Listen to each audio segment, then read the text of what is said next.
If you've been on TikTok for a while, you must have heard about a ton of Africans telling you that Europeans stole Africa's resources. Now, there's a lot to say about that. First and foremost, most of these resources are still in Africa, and they're not being stolen by Europeans. They're actually being sold to Europeans by the African state leadership. Your own elites are robbing you. It's not us doing it, not anymore. The real issue, of course, is why aren't Africans using their own resources to do things? Why does Mr. Beast have to go to Kenya to build water wells? Why didn't the Kenyan government do it themselves? I suppose the Kenyan government could have done it themselves. They just chose not to do it. Nigeria is now a country of almost 220 million people, the largest country in Africa. But they only produce about 10% of the electricity that a small country like Hungary. Hungary only has 10 million people, but they produce 10 times as much electricity as Nigeria does.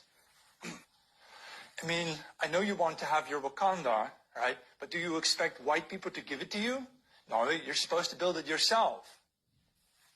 Having said all this, it is, of course, obvious that we Europeans in the North need to prepare for a possible, potential African rise in terms of technology and therefore also in terms of military capacity. And that means we in Europe need to already start looking ahead and thinking ahead about how we are going to win the war against Africa, because there will be a future war between Europe and Africa. And some of you will tell me that what we are saying on this app is not going anywhere. You can see that they are hearing everything we are saying. Everything the youths are saying, we are hearing. If I show you the kind of DMs that I have, the kind of things people send in my DM, you'll be shocked that I'm still on this app talking. Let me tell you, my brothers and sisters, our leaders are the ones killing us.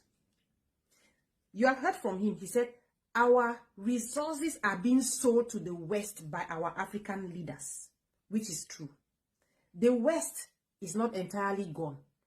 The West are the ones manipulating our leaders because they are still here. Some of our leaders are like puppets, controlled by the West. Someone like Gaddafi, they saw the kind of development he was doing to his people, and they manipulated his people against him. If you see any African leader that the West doesn't like, that the West is kicking against, know that that African leader is doing something good in the life of his people. Look at the young man in Guinea. How many coups have been plotted against him since he overthrew the president? He has chased France out of his country. Now, people are even mobilizing against him, including the Nigeria's president. So guys, let me tell you all, African youths, this is the time. This is the only tool we have to stop this. This is the time for us to let them know that we know what they are up to. This our leaders are up to.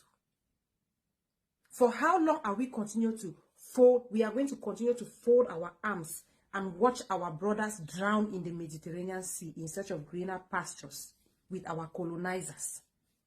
For how long are we going to watch our sisters being brutalized in Saudi Arabia by the people they are working with them as mates?